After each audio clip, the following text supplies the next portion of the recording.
Do you remember the first person you got to play? I think maybe the first time I went to Seattle, I went to Emerald City and they had one. Yeah. And I remember playing that and, you know, being just amazed by it. I mean, it's been 12, 15 years ago probably. I specifically remember which ones were really good to my ears, even before I had a whole lot to compare it to, you know. And you just know. I mean, like when I played the Red Eye, I hadn't even plugged it in yet. Like I went in, you know, Carter's called me to come in and make some videos of some of Ed's collection after he had passed, and Sharon had brought his guitars in. It was on a stand, which I think this may be the last time it's been on a stand. I don't think I've ever put it on one. Yeah, because they can't fall off the floor. You know, I said, is this really this guitar? And they're like, yeah, that's it. You know, that's why you're here. And I picked it up before I ever plugged it in. I just knew. Like as soon as I hit it, you know, when I was a kid, me and my dad would go shopping for like fishing tackle. And he would take the rod and he would he'd say, go stand over there and put the end of the rod on your throat, you know, right on your Adam's apple. And he would hold the handle of the rod and I would talk. And if he could feel it in his hand, he's like, this is a pretty good fishing rod. And it's that way with, I think, a good guitar. Every point that you touch on that instrument, you feel the vibration moving, you know. And I would know that the Red Eye is a good guitar if I was completely stone deaf, just because you can feel it vibrating. Yeah. Let's talk a little more about that guitar, because obviously that's going to be one of the stars of today's episode. Did you know Ed King? Did you ever get a chance to meet him? I met him and I was around him a little bit, but at a couple of functions in Nashville, we ran into each other and I met him, but I did not know him very well. But you were definitely aware of that. Oh yeah, guitar. Yeah. And I'd studied you know, his Skynyrd before he got that guitar, the parts that he played on Skynyrd records. I had studied, you know, ad nauseum when I was a kid. I mean, that's the Sweet Home Alabama solo is still one of the strangest, most well-constructed solos that I can think of, because it just does not go where you would expect it to go. I mean, you know, the way he creates the tension and releases it in that solo he was a really brilliant guitar player. And yeah, I was aware of that guitar for a long time, you know, but never, I was surprised when I actually saw it in person, because I just, you know, he didn't take it out of the house much, and I just never expected to actually see the thing. So it was that kind of thing where I was like, I got to figure out a way to get this guitar. And I knew it was a stupid idea, but I mean, I have, as an adult, had $0 before. So I thought, what's the worst that can happen? You know, I can handle being broke if this doesn't work out. So I called my business manager. She's like, no, there's no way. That's ridiculous. Impossible. Sorry. And I'm like, okay, thanks. I just thought I'd ask. And then I was like, what? Okay, I called my manager, general manager. And I was Mom said no. Yeah, I Go called ask it. Dad. Yeah. So I was like, Tracy, what can I do to get this amount of money? And I was like, can you book me some like private shows over this, you know? And I was like, no, like Gaddafi's or, you know, no war criminals or anything. But if there's some decent people that want me to play their birthday party.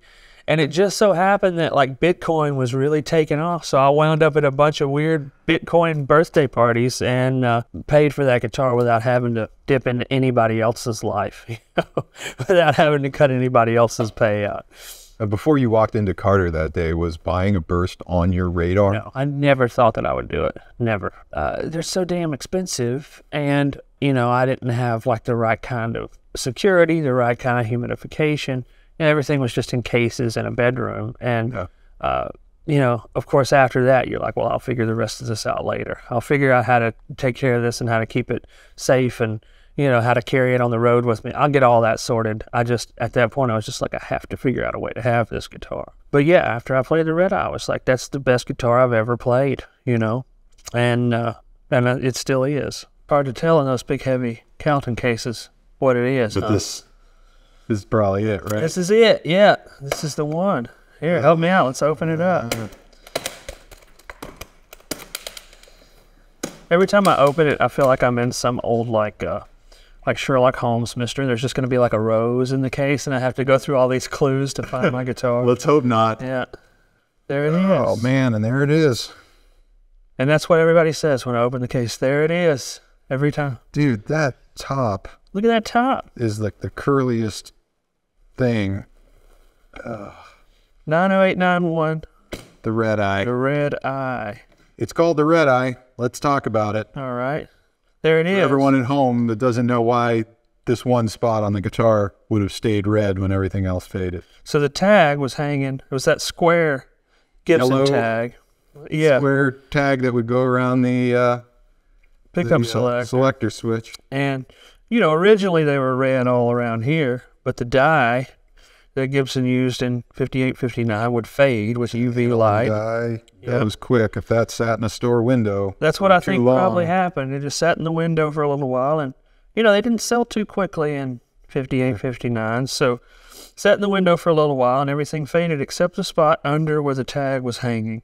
And I'm looking. I can just see under the guard. It looks like still red. Major tan lines underneath the pick guard as well. Still red under the guard. This one, the wiring harness is like February. As far as the order of the serial number, I think it's very close to Billy Gibbons' Pearly Gates. That top, I mean, that was the maple that they had that month because, yeah, it's very simple. Same kind of disease in the trees. Yeah. And also it's really close to the Spinal Tap burst. That was just like 9 numbers off or something, I think. And then I believe Michael Schenker had the one right after it, which had a factory Bigsby. Wow. And I think that was his. I was not expecting it to be this clean. Isn't that wild? And I mean, it's had a few different owners over that. I'm shocked at how clean the guitar still is. Yeah, I mean, look at the corners of the headstock. That's crispy. And sharp, you know. And of course, I switched these out. And I've got those sealed up, and then I switched out these two just so this wouldn't buckle and so this wouldn't get scratched with the top wrap. And I switched the tuners out with the repros, and that's it. Frets, I had the frets put on. That scared me a little bit, you know. Still had Ed's frets on it. Yeah, and they were original from about here up. He had a partial. Oh, it was already partial. If it was already partial. So I didn't, and you know, once I got it, I was like, man, I shouldn't have waited so long because now it plays. Yeah. Great. I mean, to have one of these like refretted at Glazer's and put on a Plek machine and they get home with it and it plays great all the way up and down the neck. It's a beautiful thing. Here you go. Now, I always still see people commenting about top wraps. Mm-hmm. Why do you top wrap, and what does it accomplish for you as opposed to just going straight through and over the bridge? I think it gives me a little bit more bendability. Just loosens the tension a little bit. Yeah, a little bit slinkier. And I know a lot of people say that it gives you a better tone. I mean, if you go all the way down with your tailpiece till you're just about flush and you top wrap, then naturally it seems like it's going to carry the vibrations a little more. I just can't get over how clean it is. Yeah, it's pretty crispy. Really, really still has crisp edges, man. To be one that has been played, you know, and that has traveled quite a bit, it's in good shape. I mean, this really kind of saved my ass during the pandemic. It's something to smile about. Yeah, and like, you know, I could just sit on the floor and if my daughter was asleep, I had a Kemper, put some headphones in, and if she wasn't, I'd just plug right into an amp and sit on the floor like I'm 15. And instead of dreaming about having one of these, I got to actually have one. Are you still learning stuff about this guitar? Are you still finding sounds still a few years later? That definitely. Yeah.